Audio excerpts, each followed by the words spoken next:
메이저리그 평균 타율이 56년 만에 최저 수준으로 떨어졌습니다.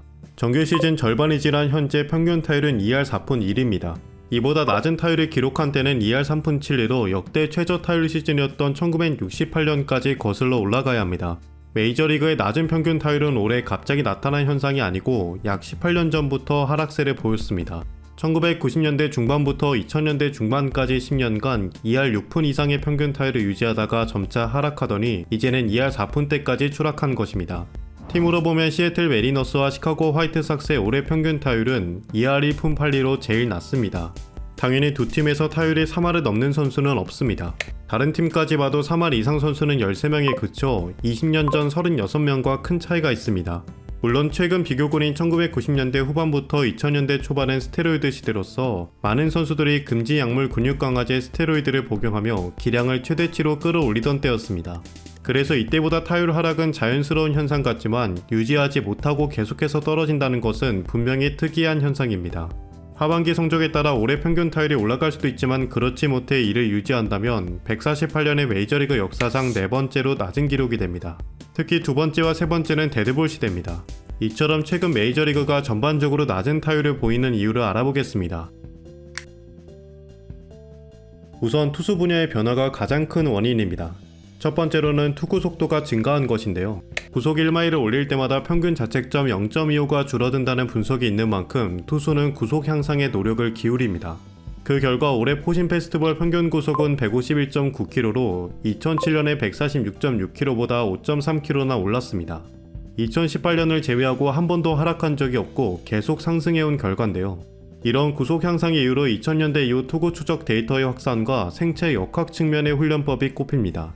생체 역학을 통해 수십 개 관절의 복합적 움직임을 분석해 개인에게 맞는 최적의 협음 동작을 찾아 구속 향상을 이뤄냅니다. 단순히 코치의 지도 아래 시행착오를 거쳐 투구 폼을 찾는 것이 아니고 객관적 데이터를 통해 효율적으로 트레이닝을 하는 것입니다. 대표적인 트레이닝 센터로는 모션 캡처 분석 시스템을 이용하는 드라이브 라인이 있습니다. 또한 최근 불펜 투수 활용도가 상승했다는 점도 평균 구속 향상의 원인입니다. 현대야구에서 선발 투수의 비중은 떨어지고 불펜 투수의 가치는 상승하고 있는데요. 과거에는 선발 투수가 가능한 오래 던졌지만 최근에는 불펜을 조기 투입해 승부 굳히기에 들어가는 추세입니다. 이제는 선발 투수가 5.1이닝만 던져도 평균 역할을 소화한 것입니다. 실제로 타율이 본격적으로 하락한 2010년대 중반부터 불펜 투수들의 이닝 비율이 증가해 이제는 40%를 넘습니다. 이렇게 불펜진들이 일찍 올라오는 만큼 한 게임당 등판하는 투수들도 많아졌는데요. 선발 투수가 긴 이닝을 소화하는 것과 반대로 불펜 투수들은 1이닝에서 2이닝만 책임지기에 체력 분배를 덜 신경 쓰고 전력을 다해 던질 수 있습니다. 그래서 매 시즌 불펜 투수의 포신 페스티벌 평균 구속은 선발 투수보다 평균 1.8km 정도 높습니다. 선발 투수보다 빠르게 던질 수 있는 불펜 투수들이 많은 이닝을 던지기 때문에 평균 구속의 상승으로 이어지는 것입니다. 이런 불펜의 높은 활용도 전략은 구속뿐 아니라 여러 방면에서 타자들의 타율 하락에 영향을 끼칩니다. 우선 감독은 자타자에게는 좌투수를 혹은 상대 타자에 맞춰 천적인 강한 투수를 내보낼 수 있습니다.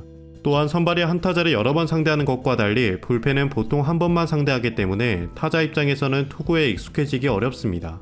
이런 투수들의 발전으로 타자들은 어려움을 겪고 있습니다. 타자들의 타격법에도 변화가 있었습니다. 한 시즌 동안 나온 홈런 개수 그래프를 보면 하락하던 타율과 달리 홈런은 2010년대 중반부터 상승했습니다. 특히 2019년에는 6,776개의 홈런을 때려 역대 제일 많은 홈런을 기록한 시즌입니다.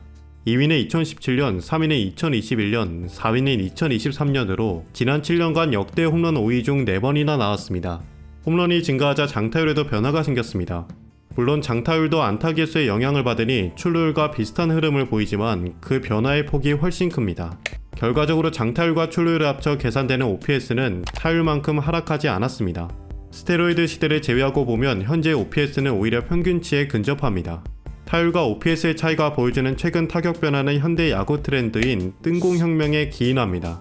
뜬공혁명이란 타자가 친 공의 속도가 시속 98마일 이상 25도에서 30도의 발사각으로 날아갔을 때 좋은 장타를 얻을 수 있다는 스태캐스트 분석에서 나온 타격 방법입니다. 안타를 제일 많이 생산할 수 있다고 알려진 라인 드라이브성 타구의 발사각보다 업스윙을 해 장타를 노리는 것인데요. 이를 위해 타자들은 힘을 키웠고 최적의 발사각을 찾아 훈련해 메이저리그는 홈런의 시대를 맞이하게 되었습니다. 그래서 뉴욕 양키스의 지안카를로 스탠튼, 에런 저지 등 공을 강하게 때릴 수 있는 힘 좋은 타자들의 가치가 올랐습니다. 에런 저지는 2022년 62개의 홈런을 기록해 이전 로저 베리스의 아메리칸 리그 한 시즌 최다 홈런 기록을 갈아치워 그의 9년 총액 3억 6천만 달러 규모의 초대형 계약을 맺은 바 있습니다. 대신에 이런 뜬공혁명의 타격법을 위해 강하게 치르면 크게 휘둘러야 해서 삼진이 대가로 찾아옵니다. 실제로 뜬공혁명이 시작된 이후 곧바로 삼진이 안타보다 더 많이 나오고 있죠. 코로나 시즌을 제외하고 최근 5년 모두가 역대 삼진 5위 안에 들었고 그 중에서도 2019년에 42,823개의 삼진이 나와 홈런과 마찬가지로 역대 가장 많았습니다. 다음으로 높은 발사각은 장타 확률을 높이지만 타구 채공 시간이 길어서 안타 확률 자체는 라인 드라이버의 타구보다 낮습니다.